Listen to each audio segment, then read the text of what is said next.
Silver வந்து main purpose வந்து இண்டஸ்ட்ரியோட use. அப்ப இண்டஸ்ட்ரியோட யூஸ் அப்படின்னு சொல்லி பார்க்கும்போது இப்ப நீங்க சில்வர் வந்து இன்னைக்கு டேட் பாத்தீங்க அப்படின்னா திருப்பி வந்து $50 எடுத்து கொண்டு போயிட்டாங்க. இப்ப சில்வருடைய இண்டஸ்ட்ரி யூஸ் எங்க வந்து உங்களுக்கு அதிகமா இருக்கு அப்படின்னு சொல்லி கேட்டீங்க அப்படின்னா,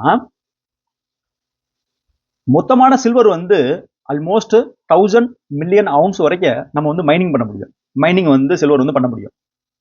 இப்ப அந்த மைனிங்கோட ஓவரால் ஆக்சுவலி கன்சம்ஷன் பாத்தீங்க அப்படின்னா ஆல்மோஸ்ட் 58% எங்க போகுது அப்படின்னா இண்டஸ்ட்ரி யூஸுக்கு போகுது.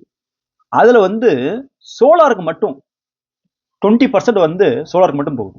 ஏன்னா இப்ப ரீசெண்டா வந்து நம்ம வந்து சோலார் யூஸ் பண்ண ஆரம்பிச்சிட்டோம். நிறைய வந்து சோலார் வந்து ஜென்ரேஷன் ஆகுது. அப்ப சோலார் பேனல்ல வந்து அலுமினியம் வந்து இது வந்து சில்வர் வந்து யூஸ் பண்றாங்க. அப்ப சில்வர் வந்து சோலார் பேனல்ல யூஸ் பண்ணும்போது அதனுடைய யூஸ் வந்து ரொம்ப அதிகமாகுது. இன்னமும் வந்து சோலார் பேனல் அதிகமா வந்து மேனுஃபேக்சர் பண்ணக்கூடிய வாய்ப்புகள் அதிகம்ன்றனால அதனுடைய யூஸ் வந்து அதிகமாகுது. இதை தவிர எங்க யூஸ் ஆகுது அப்படின்னா எலக்ட்ரிக்கல் எலக்ட்ரானிக்ஸ்ல பாத்தீங்க அப்படின்னா 21% வந்து எலக்ட்ரிக்கல் அண்ட் எலக்ட்ரானிக்ஸ்ல வந்து யூஸ் பண்றாங்க. அதர் இண்டஸ்ட்ரி ஆட்டோமேட்டிவ் பிரேசிங்ல பாத்தீங்க அப்படின்னா அதுலயும் வந்து ஒரு 16-17%.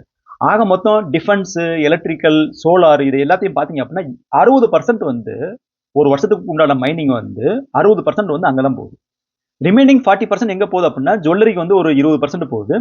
கோல்டு பாராவோ காயினாவோ வந்து ஒரு 20% போகுது.